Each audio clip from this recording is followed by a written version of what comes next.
En Provence se profilent 20 milliards d'euros d'investissement et 10 000 emplois sur une décennie pour 31 projets, dont certains à plus d'1 milliard d'euros à Fos-sur-Mer. Monsieur Lakshmi Mittal, PDG d'ArcelorMittal, deuxième producteur d'acier mondial, installé dans la zone industrielle portuaire de Fos-sur-Mer, déclare: le mécanisme d'ajustement de la taxe carbone aux frontières adopté par l'Union européenne en phase de test est mal conçu et voué à l'échec. La vérité est que l'industrie sidérurgique européenne est coincée entre les coûts de la décarbonation et la surcapacité chinoise qui a entraîné une augmentation des importations. Pourtant, l'industriel est censé investir sur des projets de type hydrogène vert qui ne sont pas économiquement viables aujourd'hui. Extrait de sa lettre ouverte publiée dans le Financial Times du 3 décembre 2024. C'est pourquoi, après avoir obtenu 3 milliards d'euros de subventions publiques, ArcelorMittal a suspendu plusieurs projets européens destinés à réorienter sa production du charbon vers l'hydrogène vert et les techniques de réduction directe du fer. Pourtant, l'objectif de la ZIP de Fos-sur-Mer reste la réindustrialisation verte avec l'ambition d'être la vitrine européenne de la décarbonation. Donc, grosso modo, sur la commune de Fos-sur-Mer, on a 8000 hectares sur 9000 qui sont annexés par l'industrie. Le malheur de l'histoire, c'est mieux en opportunité. La ZIP de Fos s'est construite de manière très verticale, très autoritaire dans les années 60-70, une volonté d'État. Mais le processus est un petit peu arrêté en cours de route, à cause, entre autres, des chocs pétroliers. Ce qui fait que cet espace immense, qui devait être beaucoup plus dense en termes d'occupation industrielle, est resté un peu en l'état. Les décennies passées, et maintenant avec le mouvement de réindustrialisation décarbonée, on cherche de la place en France. Dunkerque est saturé, les principales ZIP sont saturées. Il y a un périmètre parfaitement défini, et nous, tant que les industriels s'installent à l'intérieur de ce périmètre, nous considérons que nous n'avons rien à dire, sauf à contrôler évidemment qu'il y ait le moins d'impact possible pour les riverains.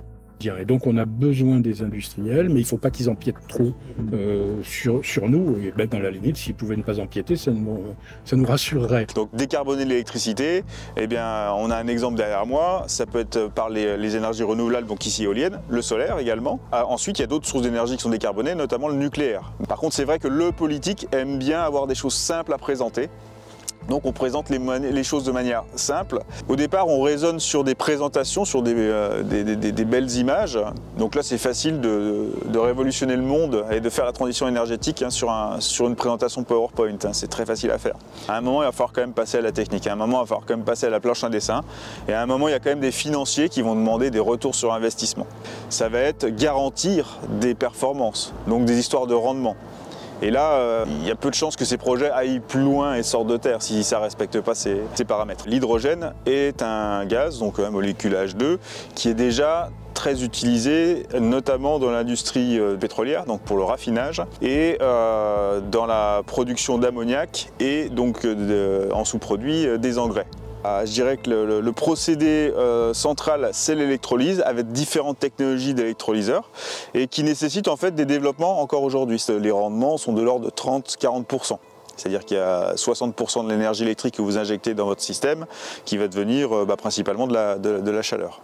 Les inconvénients de cette molécule, c'est que l'hydrogène, c'est un gaz qui est très inflammable, explosif. Et vous prenez 1 mètre cube de méthane dans 1 mètre cube d'hydrogène, à pression égale, vous aurez quasiment 4 fois moins d'énergie. Donc vous allez avoir une problématique de stockage pour la taille de vos équipements, quoi, en fait.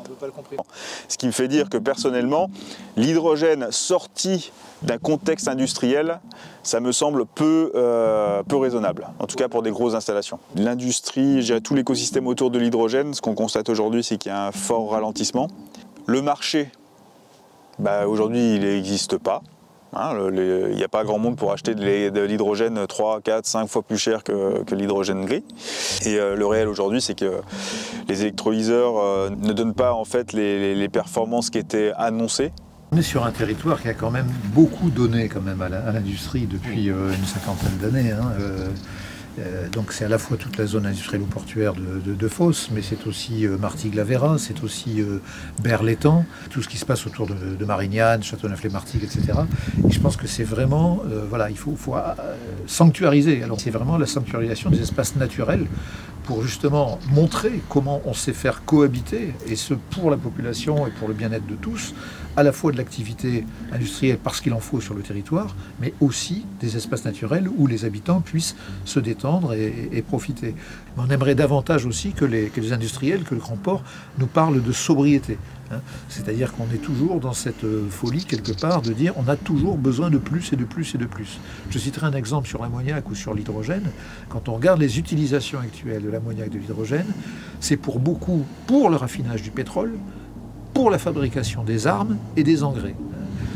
Je dis, posons-nous déjà toutes ces questions-là. Est-ce qu'on a encore besoin d'autant d'hydrogène pour pour traiter le pétrole, pour raffiner du pétrole? Et voyons réellement quels sont les besoins finaux de décarbonation de ce qui est vraiment utile comme production.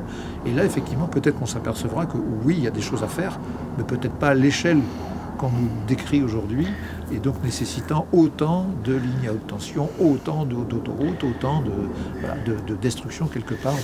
Ça nous paraît absolument essentiel que tous les projets fassent l'objet soit d'un débat public, par exemple la question de l'hydrogène, la question de l'ammoniac, la question du CO2, etc., ça devrait être des grands débats publics, soit un minima de concertation, comme ça a été le cas, donc encadré par des garants de la CNDP, de la Commission nationale du débat public. Cette zone industrielle s'est implantée dans un secteur qui était auparavant, avant qu'on arrive avec nos industries, un paradis écosystémique. C'était une mosaïque de milieux naturels absolument formidable. On avait l'équivalent de la Camargue, de la Crau, jusqu'à l'étang de Berre, c'était extraordinaire. Et partout où l'anthropisation n'a pas été effective, il reste des oasis de biodiversité. Et donc partout où ces projets s'implantent, il n'y a pas rien, ce ne sont pas des friches comme on nous dit. Non, ce sont des secteurs où la biodiversité est absolument exceptionnelle. On l'a vu avec le plan d'Arin par exemple, on est hors zone industrielle ou portuaire, mais on a le même type de phénomène à l'intérieur de la ZIP. À chaque fois, on a une multitude d'espèces protégées, on a des milieux remarquables, et c'est quand même assez systématiquement édulcoré dans les études d'impact. On peut être dans la décarbonation de manière directe ou indirecte, parce que la population, certes, ce qui se passe en ZIP semble moins intéressé que ce qui se passe sur les territoires urbains et paysagers autour de l'urbain, mais pour autant, on ne peut pas y faire n'importe quoi. Donc il y a quand même une grande vigilance, à défaut de population des élus.